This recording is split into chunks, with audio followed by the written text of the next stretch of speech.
Higala, maayong buntag o kumusta? Adlaw Lunes, pizza 9 ding buwan sa Oktubre. Sa ato pa, nagtikadaon na yun. Una ang campaign period kay magsugod sa 19 ang campaign period ngadto sa 28 na ining buwan sa Oktubre. Pahuway pagka 29 kay pagka 30 mo may eleksyon. Sa ato pa ikaw nga naminaw kanako karong buntaga ining atong tulumanon, kumusta man? Ready ka na ba? Maayo na ba ang pagka-prepare ang grupo nga magpapilit sa inyong propaganda inigsugod yun sa campaign period? Ayaw lang yun pag una-una. Kay pastilan, sibo na yung balita nga atong napunit. Daghan na kayo, kapinlibo na ning gipasakaan og sumbong. Gikiha sa kumilik. Kay ni-violate sa reglamento sa kumilik, sa balaod sa eleksyon. O kunya ang nakaparat para balang yun diana, kay ini ka-disqualify ni mo, di ka nakadagan, di ka nagyun kadagan sa hangtod. Hangtod. Matod pa na ining atong nakuha nga impormasyon. Ang bot matinuod ba na, pero ako lang gi-share. Ako lang gipaambit kaninyo ang among mga kasayuran dinhi sa atong tulumanon, dinhi sa atong istasyon, Lungsuranon Radio, kay ang amo ko din hingkatuyuan, paghatag man sa klarong nga impormasyon, dili kanang bakak o minaubao, dili mga piki, kundili doon nagibase o kamatuuran. O balikon ko, good morning sa tanan na itong mga kaigsuunan din sa Dakbayan sa Ormoc. Unahon yun ako ang akong din sa Dakbayan, pinangga tang Dakbayan. Sa 83 kapin ka mga barangay, ug sa tulo kadagko nga distrito din sa syudad. Kumusta mo? Kumusta ang mga nakapile na sa sertipiko di kandidatura? Ang inyong line-up, maayo na ba? Muna'y pag matod pa nining akong silingan si Punso, na ako no iyang amigo nga astilan ko no practice yun pagdiskurso. Inko, kay akong tanaw, kining pagdiskurso tinuod, kung ang imong gisulti, tinuod lang. Kung ang imong plano o tinguha, gikan gyud sa imong kasing-kasing nga kanang tinguha sa pagserbisyo, dili disod ang pagdiskurso.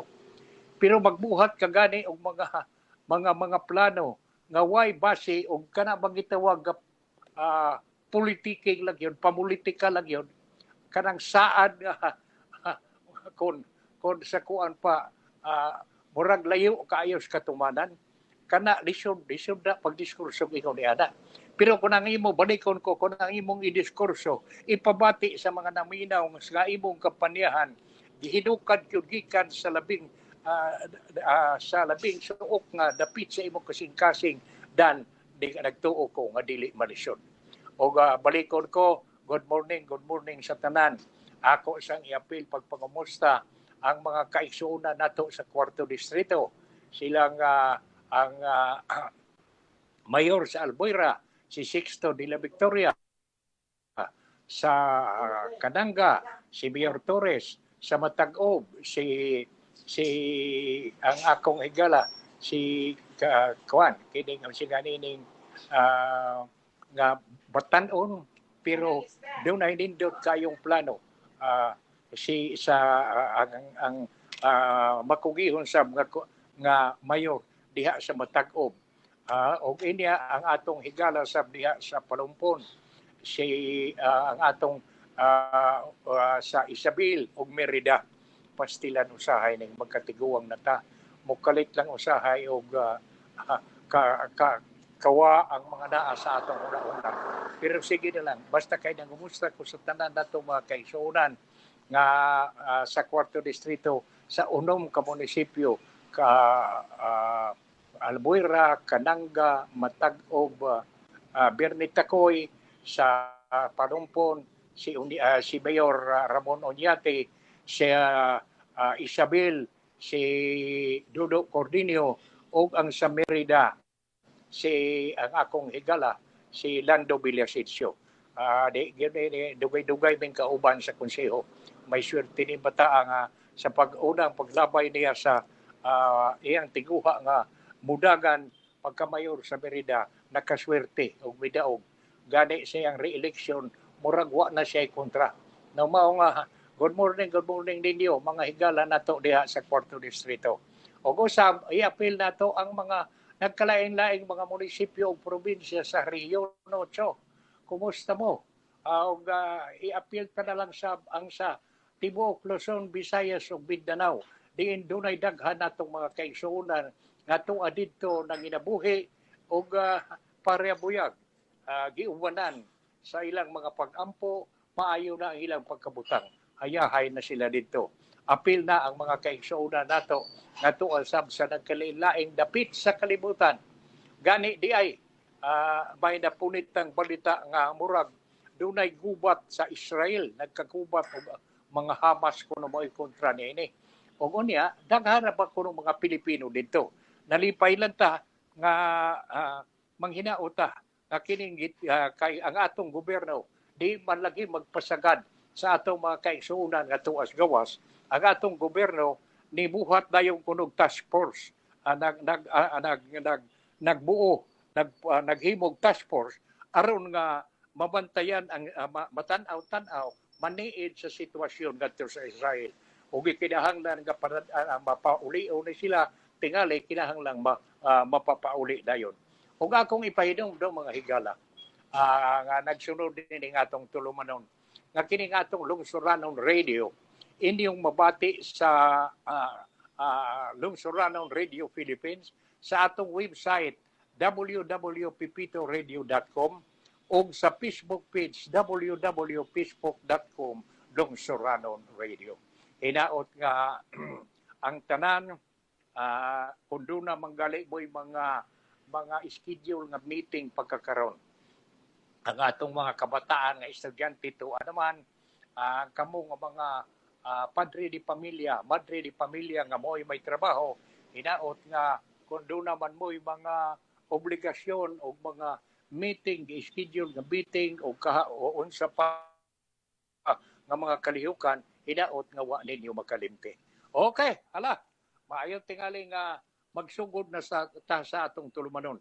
Pero dili pa di ay, mangumusta pa ko sa uban natong mga kaigsuonan nga dugay-dugay na sa mga wa natong masangpit, no? Hinaot nga naa sila sa maayong panglawas, no? Ato ning una ko pag akong pagsangpit ka sa mga higala nato sila si Len de los Reyes, si Carmen Diaz og Davina man siya karon. Kumusta nen? Beautiful mo gihapon. Sila si Joy Vincent Motel, si Rone og si Elbe. Ang akong partner si Rone ambot kanus ako ba ni mobalik nagpaabot nako. Og si Kanhi Mayor Biboy Codilla og nagpaminaw man siya pagkakaroon uban sa iyang misis si Jingjing, si Jik ug si Junjun siya. Mga pangamusta sab nako ni Konsehal Mahayag diha sa Likuma og kang Kapitan Edith Mantos diha sa Marhen og si Al og ang iyang misis Al Alberca og ang iyang misis. Og di ay kagahapon, no? Birthday sa pinanggang igsuon ni misis og belated birthday greetings ngadto ni Piping Pilipina Anteg og Edith Baltasar ni adtong Sabado, October 7. Hinaot nga doon pa'y dugang happy o healthy blessed birthday nga ihatag sa Diyos kanisyo. Mga paghinaot gikan kanamo na kanako ni Mrs. ni Lilit. Kaming tanan nga ibong tanan nga mga pag-umangkon among mga anak, mga apo, may gikan sa pamilya Rivera o Piñaranda. Bipadangat sa ilang panghinaot nga moabot pa ang daghang mga birthday. Ngadto kang Napiping Pilipina Anteg o Edith Baltasar nga nag-birthday ni atong Sabado. Belated happy birthday ninyo. Okay. Magsugod ta. Ato na yung sugdan kining atong mga hiskot-hiskot karong buntaga. Pero dili pa di ay mangumusta pa ko ni sa kang nila ni Sitang o ni ate mga anak o ni Alan naya diha sa Purok Talong o ngadto sab nila kang Minda o yung siyang mga bata mga musta sa pudi ay kang Macrina Tagalog og ni Mr. and Mrs. Dunday og Janet Chong, nila ni Ruben, ni Elsa, ni Sonia, ni Nestor og sa ilang mga pamilya. Hinaot nga naminaw sila karon og maayo ang inyong panglawas. Hala, maayo tingali magsugod ta. Og di pa di ay pangumusta pa ko kang Paridudong og Flor Bacalso diha sa Guadalupe, Cebu. Og Ares, kumusta? Na si Francis nga ang imong mga bata, si Brancine ug si Brian, mga musta sa gikan sa ilang lola Lelet. Okay, hala. Magsugod kadayon nining atong tulumanon. Unahon nato paghisgot kining pipila ka tinagsip, mubo ra ning akong tinagsip sa mga balita karong adlaw kay medyo na nadaghanan ang atong pagkatuog. Wa ta makapamunit-punit sa mga nagunang mga balita. Karon tingali ugma ambot og bahinayon ba ni dunay dako-dako kuno nga pag-reduce sa presyo sa petrolyo nga ipatuman tingali ni ugma murang 2 kapinan sa gasolina ba to. O unya do na sa Ginoo decrease sa diesel o sa kerosene, pero wa na kay ko magkapunit og sa pilag yung amount dili sa ko maguna-una kay tingali unyang inig-abot ninyo dito sa gasoline station lahi ang presyo may mo nga si Mr. Pipito sila dito sa Lungsurano Radio na makakman mo na kamo na lang basta kay doon na kuno'y reduction doon ay pag-reduce sa presyo sa petrolyo sa mga petroleum product ugma nga ipatuman manghinaot mahuman kana ug unya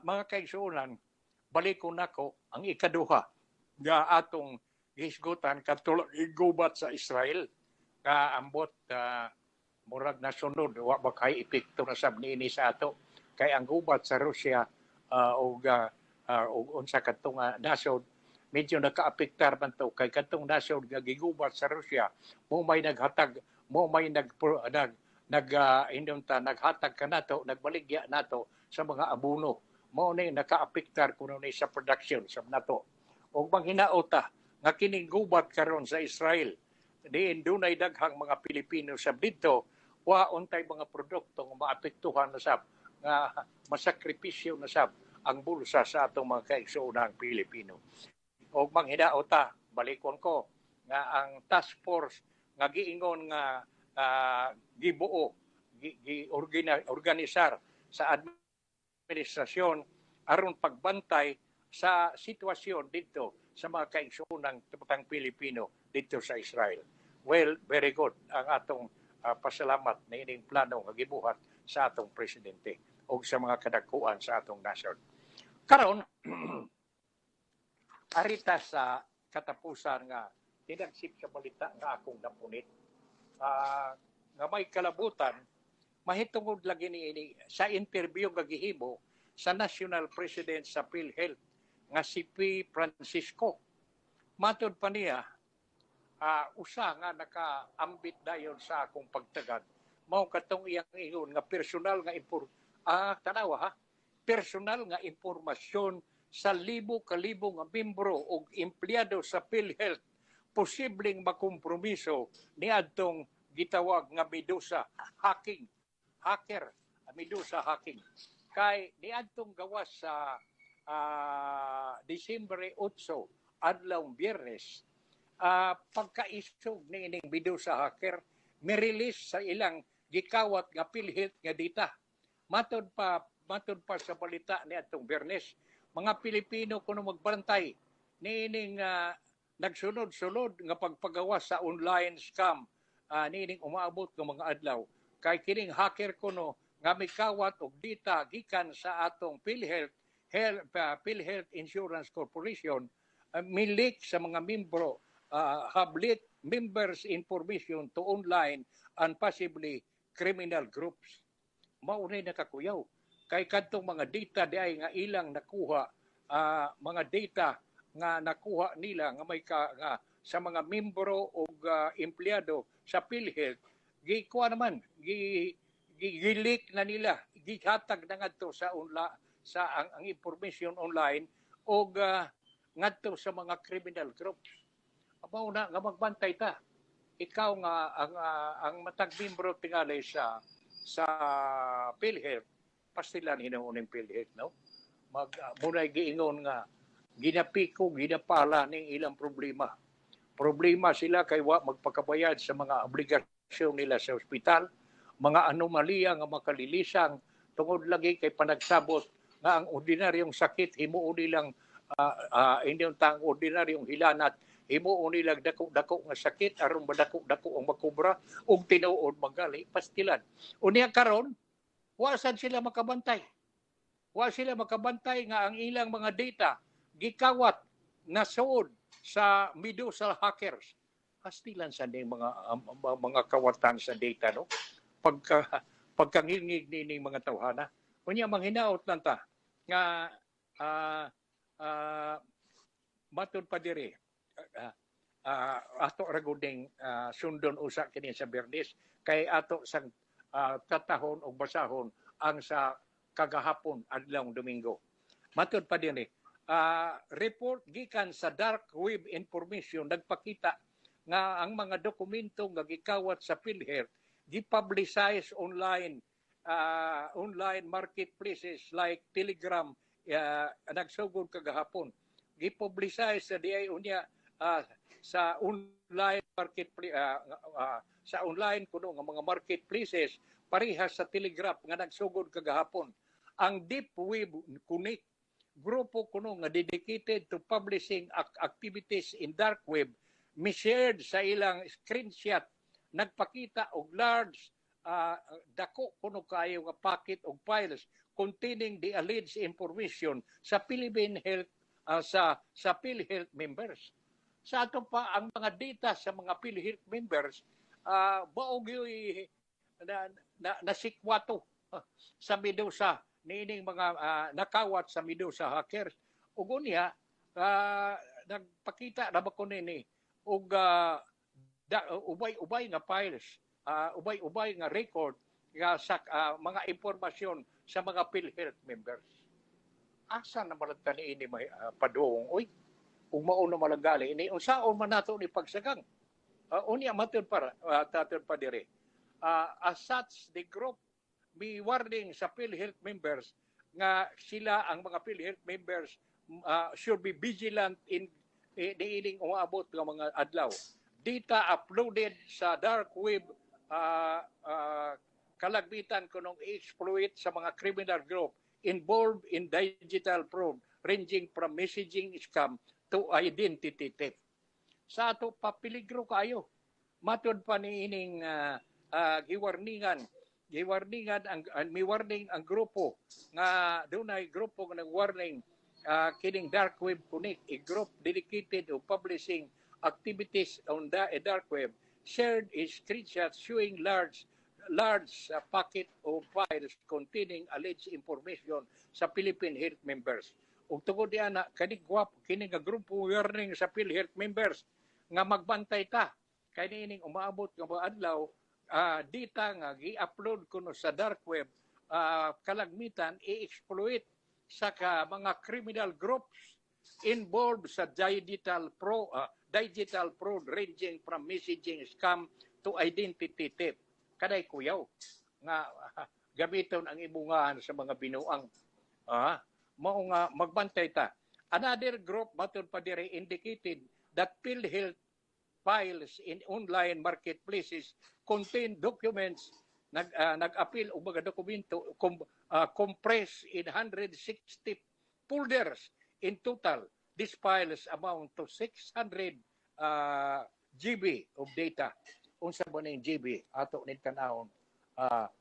Kini kuno ay matud pa ang report nagpakita nga ang PhilHealth files in online marketplaces na nag-appeal og mga dokumento expressed in 60 folders in total. These files amount to 600 GB of data. Matod pa din rin, no? Hain na ni ato nintiwason og gamay. The Star reached out to the Department of Information og hain na ni the Information and Communication sa DIC sa Department of Communication and Technology for comment but received no response. Sa ato pa ang DIC ni ang Department of Information, Communication and Technology gipangayuan sa STAR ug unsa bay ilang huna-huna, unsa bay impormasyon nga ilang nakuha pero wa kunoy tubag. Kinin bag-o pa ang PhilHealth mi admitar nga it has yet to determine the number of records taken by Medusa. Sa ato pa nagsigi pa sila karon og duki og aron maklaro nila unsay gidaghanon sa record nga nakuha sa Medusa. Pero may pabati sila sa ilang pagtuo nga ang sensitive information were included in the ransom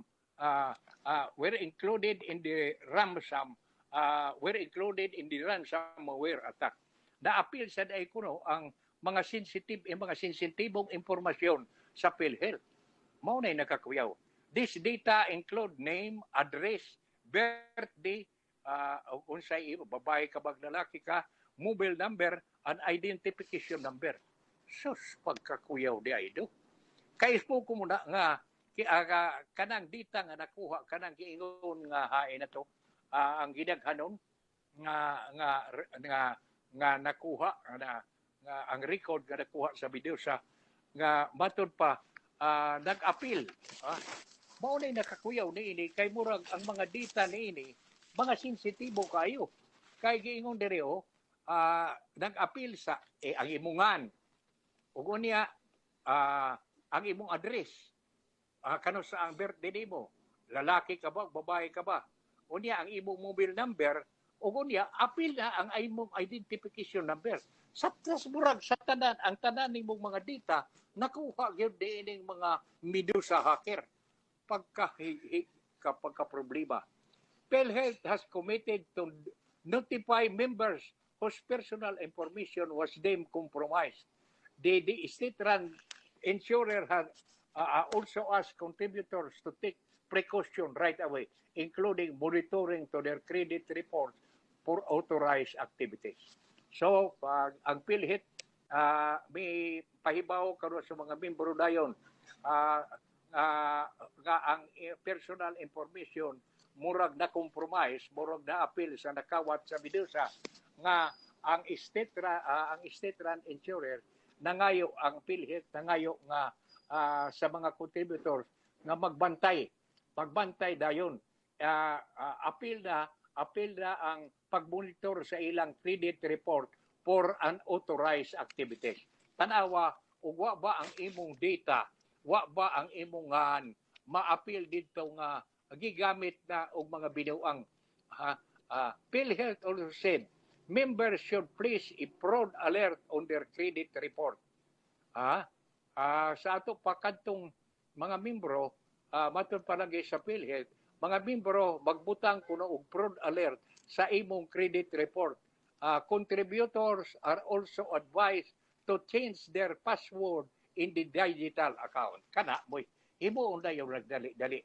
Dali-dali undayon nga alisdan ang imong password, particularly in financial platforms matod pa.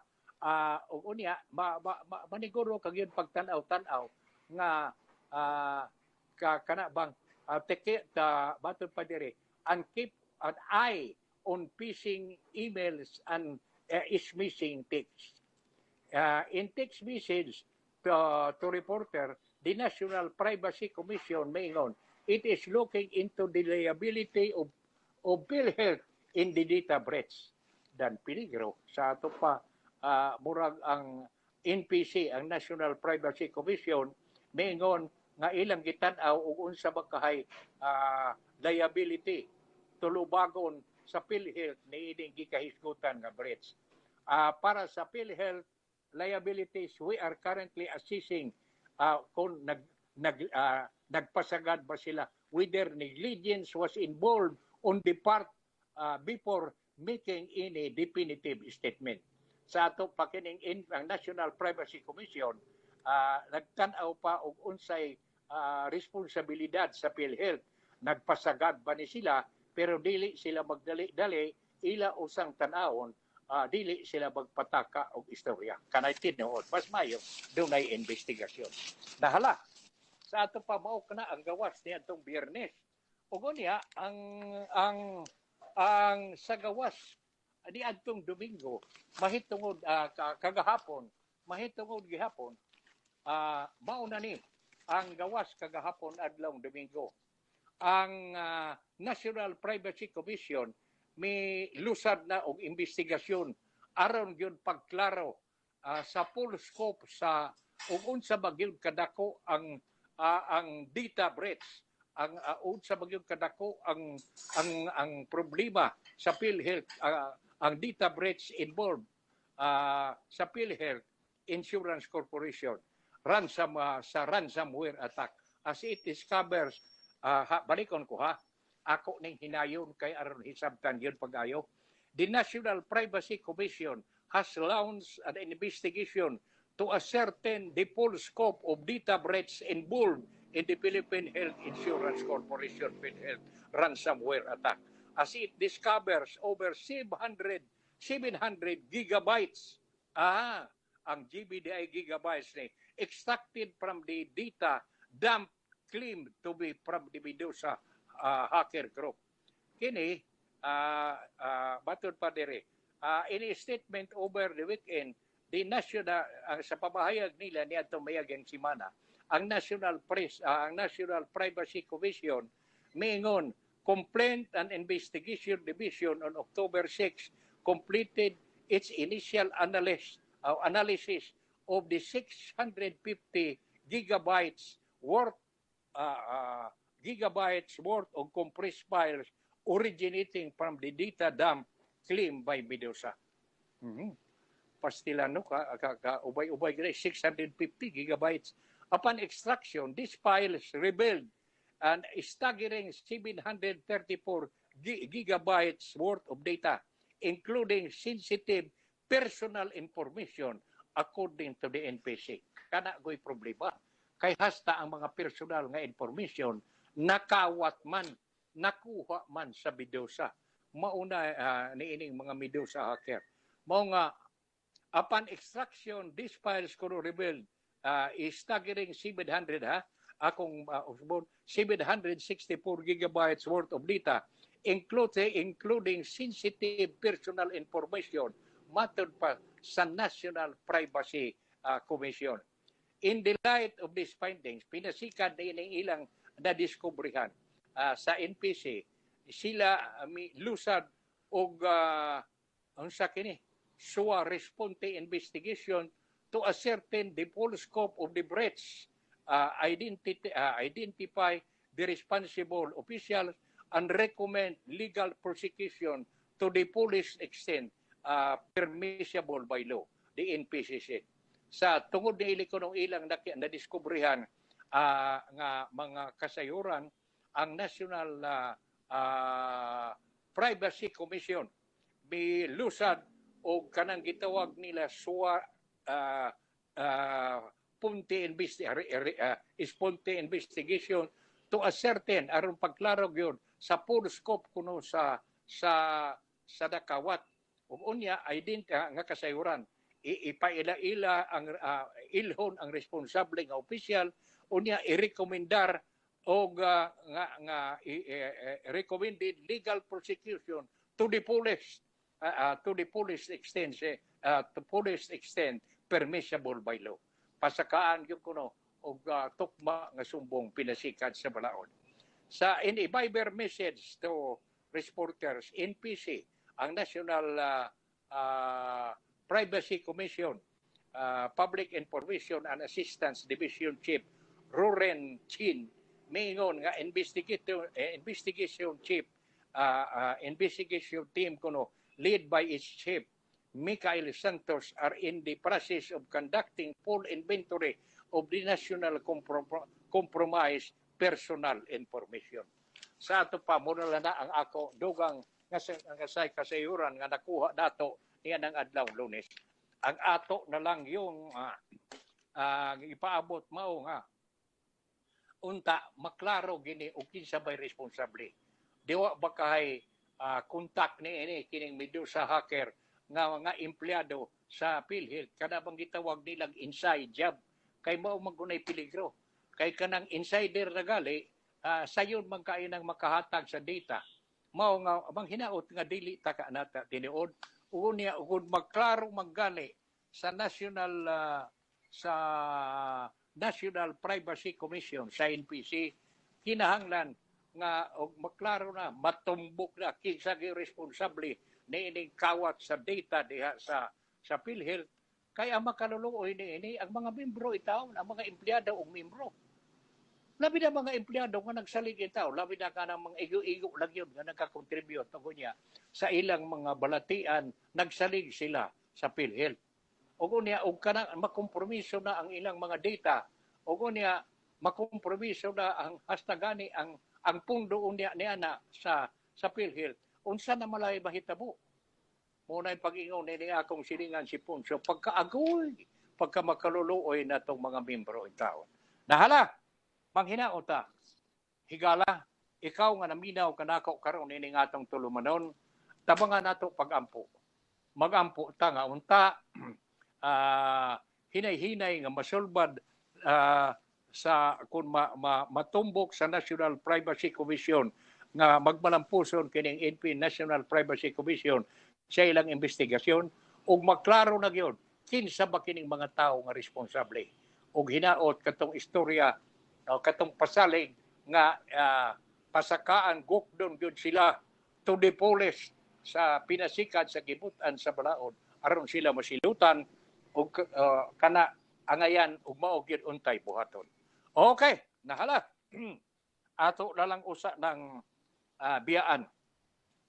Ato lang magpaabot talanta. Og di ay akong napumitan nga ako lang sa dingang paambitan kaninyo karong buntaga. Kining ang Department of Health ug ang CHED ang Commission on Higher Education ang Department of Health ug ang Commission on Higher Education CHED murag nagpirmahay og memorandum of understanding nga mo-hire og underboard nurses kadto mang graduate nga mga nursing graduates nga wa pa maka-board para nako okay man na kay ang ang training nakuha naman nila di graduate na gud mao nga samtang wa pa sila maka-board ug do na may kahigayunan nga sila makasapi aron ang intawon ang mga ginikanan igsuon mga mahal nila sa kinabuhi dili na mangutang dili na mamaligya sa ilang mga mananap di na mamaligya baka baboy kabaw aron gagamiton paggasto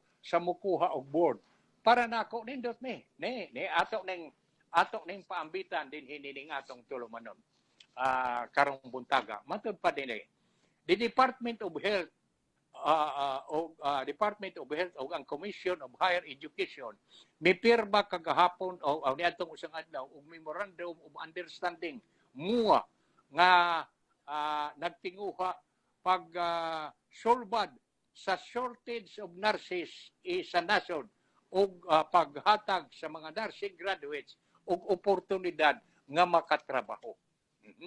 Pagkanindot niini mao nga ikaw naminaw kanako karon din hining atong tulumanon pinagi nining atong lungsuranon radio nga dunay anak parente igsuon silingan nga ni graduate sa nursing apan why kalihukan karon kay nagpaabot pa nga makatik sa board ni ay kining maayong balita matud pa si Presidente Marcos kuno may usa sa mga witnesses sa pagpirmahay nining memorandum of understanding nga maghatag og permiso sa mga nursing underboard graduate to work as critical care associates. Tawgon dahil sila critical care associates. Balikon ko ha, maayo nang maklaro gid nato pag-ayo. Dili lang dili pinirmahay sa DOH o sa CHED, sa Department of Health o sa Commission of Higher Education, usa sa mi witness, usa gyud sa mi testigo sa pinirmahay, no less than our president. Ug unya kini nga muha, balikon ko mo maghatag og maghatag og katungod sa mga nursing underboard graduate nga makatrabaho como critical care associates. Matod pa dire, overcoming the handicap of our healthcare system will always be a top priority. Mao kanay pamahayag sa presidente aron pagtubag kuno sa problema nato sa kakuwang sa atong healthcare system sa mga empleyado. Mao nga kini kunong gihimo sa DOH o sa CHED makaatabang kayo ni sa atong problema sa Department of Health. Kini pamahayag sa presidente atol sa signing ceremony sa Malacañang. It is a groundbreaking endeavor and I am confident, matod pa sa presidente, I am confident that it's a program that will help address the life of healthcare workers in the country today. Pagkaninduta. Ang tinguha lalagyan sa presidente lagi nga gawas nga makatabang nga may magamit na unya kining mga kabataan nga kining mga wa pa makaboard nga magamit sa pagboard ug unya matud pa sa presidente nga siya na sa groundbreaking endeavor ko kumpiyansa ang presidente nga kini kuno mo'y programa nga makatabang pagsulbad sa problema sa kinabuhi sa mga healthcare workers sa nasod. Under the MUA, public and private hospital kuno will hire underboard nursing graduates as critical care associates for 1 year. Kini usar day katuig ni. Under pinasikad sa Memorandum of Understanding, matod pa dire, public o private hospital, wala ni pili, mga private o public hospitals kuno maka-hire og underboard nursing graduate as critical care associates for 1 year, which can be renewed twice if og pananglitan human sa katuig pahuway sila kay mutik sa board. Og di sila kapasar, mahimo nga mahagbong sila sa licensure examination for nursing, bangit i-renew ang ilang kasabutan nga sa ato pa ba kasige silang trabaho. O kunya gigon pa dire ma-renew kunog twice sa mahimo daing kaduha i-renew ang maong memorandum of understanding. Unya giingon pa dire it also seeks to develop an upskilling program in coordination with higher education institution. As a very simple explanation, it allows those nursing graduates who have taken boards and have not been able to pass the board this time will be allowed to work nonetheless if they can establish their competencies in certain subject of nursing curriculum. And that way, they can get work immediately, matter pas presidente. Sa ato pasabdi ay, determinahon ka ba, ikaw sa mga nursing graduate, bisag wa ka makapasar, apan makaingon ba nato nga doon na ka gyud untay abilidad wala swerte no sa board. In July matod pa diri, the CHED and DOH issued joint administrative order number 2023-0001 to address the lack of healthcare workers in the county. The directive was issued in response to the recommendation of the Private Sector Advisory Council of Healthcare Sector Group to provide underboard nursing graduates og employment, trabaho as critical associates in the hospital while preparing them for the nursing licensure examination. Marcos directed the DOH and CHED to oversee the efficient implementation of the program. May instruction pag yun ay ang presidente nga tan-awon nga maayo ang pagkatuman sa gikahisgutan nga memorandum of understanding uban sa DOH o sa Commission on Higher Education. Okay. Humani adtong maayong nindot nga balita para sa mga nursing underboard, no? Ang katapusan ng atong hisgutan karong buntaga kining sinuwat sa usa ka kolumnista sa business sector section sa Philippine Star. Pinitsahan kining Oktubre 6 ni Antonin Bernes. Sinuwat ni Butchangko sa iyang kolum sa business section sa Philippine Star. Nga kining iyang kolum nga demand and supply, iyang giuluhan kini karong iyang kolum ang iyang sinuwat og balikbayan fish. Naa sa di ay balikbayan nga isda. Kainong kung Pilipino ray magbalikbayan. Matter pa dire. Because tungod ko na because our government has neglected local food industry for so long, we have become an oddity of sort. An archipelago that import 90% of its salt requirement. That's not all. That's not all.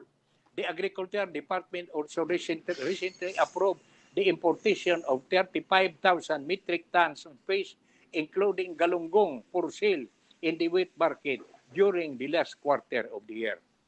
Tungod ko na, matod pa ni Butchangko nga murag ang atong kagamahan na nagpasagad lang sa local food industries sa dugay na nga panahon. Nahimo kuno kita ka nasod nga nag-import og 90% bisad sa atong panginahanglan sa asin, sa salt requirement. Unya dili lang kuno, dili lang kay kana na sa Agricultural Department and also recently approve ni bag-o na sab ang Department of Agriculture karong bag-o mi-approve nga mag-importa magpalit og 35,000 metric tons nga isda. Apil ang galunggong nga ibaligya sa wet market kini pinasikad sa last quarter of the year. So di ay ispoko makadako ni ining 35,000 metric tons nga mga isda ang atong gipalit, apil ang galunggong. Ugo niya ang kini sa may aging last quarter. Also quite strange, makalilibog, dili katuhuan. China ang nasod nga kanunay nagbabagbabag sa atong mga mangingisda sa atong international recognized exclusive economic zone. Mao kunoy atong number 1 nga source sa imported nga isda. Sa ato pa sa atong paginhanglan sa atong pagpalit og 35,000 ka metric tons nga isda giorder, apil ang galunggong, ang atong giorderan mao ang China, ang nasod nga nagsigig hurat-hurat, buliing, nagbuli sa atong mga mangingisda. Matod pa ni Senior Deputy Speaker Ralph Recto kang pamahayag ni karon ni kanhi senador o karong kongresista, matod pa niya, wonders kuno if we are buying balikbayan fish. Makalilibog kuno nga nagpalitag balikbayan fish. Isda nga really fish that really belongs to us, that China preventing us from catching. Isda kuno nga ato gidunta pero gipugan tang sa mga Chinese fishermen, sa Chinese government nga madakop niina. Ugo niya ang China na mo'y na maligya niini kanato. It has been happening kuno for a long while, but Duterte did nothing for our subsistence fishermen. So, no? Sa ato pa usa na ini sa mabasol nga nagpadayon kining nagsigi tagpalit og isda gikan sa mga Chinese. Ug unya kanang isda diha dakpa ni anang gikagubtan nga baho di masinlok sa West Philippine Sea. Ato unta kuno na pero ang sila'y nanakop kay nanakop ang mga Chinese yan ang mga isda nga diha sa ato sa diha ni anang atong area pero kay lagi munay giingon diha ba manakop sa exclusive economic zone tungod kay gihuratan man nagsige magbaras-baras kanang mga Coast Guard o milisya nga mga barko sa mga Chinese mao nga wa na ta ang atong mga mangingisda wa makadakop sa mga isda nga ato unta ug unya ang nakadakop niini ang nanakop ang mga mangingisda na nga mga Chinese ug unya maoy gibaligya nato maoy gipalit nato kining 35,000 metric tons nga isda apil ang galunggong matod pa ni Senior Deputy Speaker Ralph Recto nga mao kuno nahitabo kuno ni tungod ka dugay-dugay nga mga katuigan tungod kay si kanhi Presidente Duterte wa man mohimog mga lakang aron tabangan ang atong mga mangingisda. Recto claims that by value China is the number one source of our imported fish. Ang China gidi ay mo atong gisigig palit, moy atong gipalitan sa mga isda nga atong gikinahanglan. According to the pinasikat sa record tanaw sus kadako budi ay nakaingon ko pagkanindot nga data niini. Recto claims that by value China is the number one source of our imported fish. Gikan gid ay sa China ang atong gipamalitan. China gyud ang gipamalitan sa sinta. Accounting for the robust 1/3, 32.92% nga ang kantidad mudagan og $247 million or mga 12 balikon ko mudagan ina ni adi ara stila ni kagagmay kaing litra murag maglisod ta ka Recto claims that by value China is the number one source of our imported fish. Klaro na tuag ina ita magsaling kanunay sa isda sa China o kini may kantidad may account og mga 1/3 32.92% nga mo kantidad og $247 million kon mga 12.45 billion in 2021 in pesos. Sa dollar ang kantidad mo value og $247 million og dinhi by peso mudagan og 12.145 billion ni kini siniadtong tuig 2021. Ang volume ang gidaghanon 30.58%.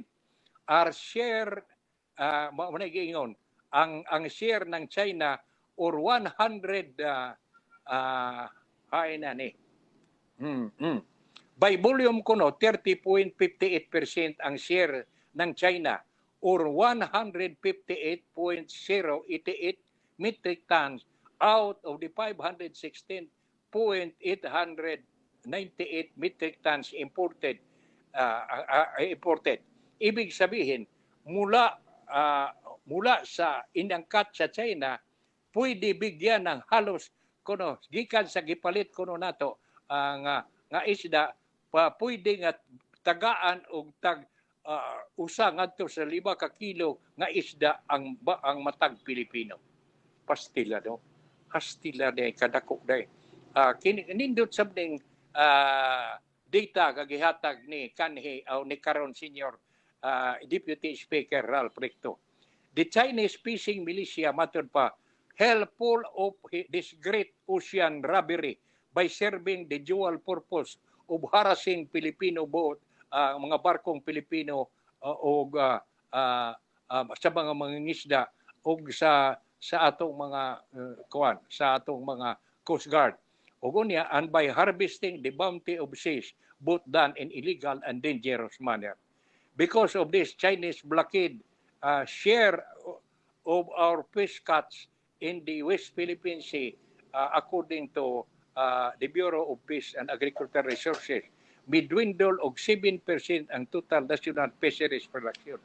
Tungod nining pagsigi og babag-babag sa mga Chinese, mireduce kuno ang atong total national fisheries production og dako-dako na hala.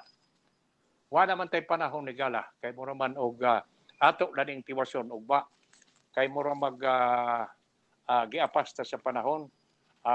Ako manamilit og manghinaot nga hangtod ugma sa samantakda ni mao gyapong istasyon kining iyong higala Chuchi Pipito uban sa akong partner diri si Melvin Enriquez, sa ato among station manager si Doren Winky Poblete Pipito og ni Engineer Buyet, og sa mga personnel sa istasyon kami magpasalamat og maingon hinaot nga si Batala magauban kanato kanunay. Good morning.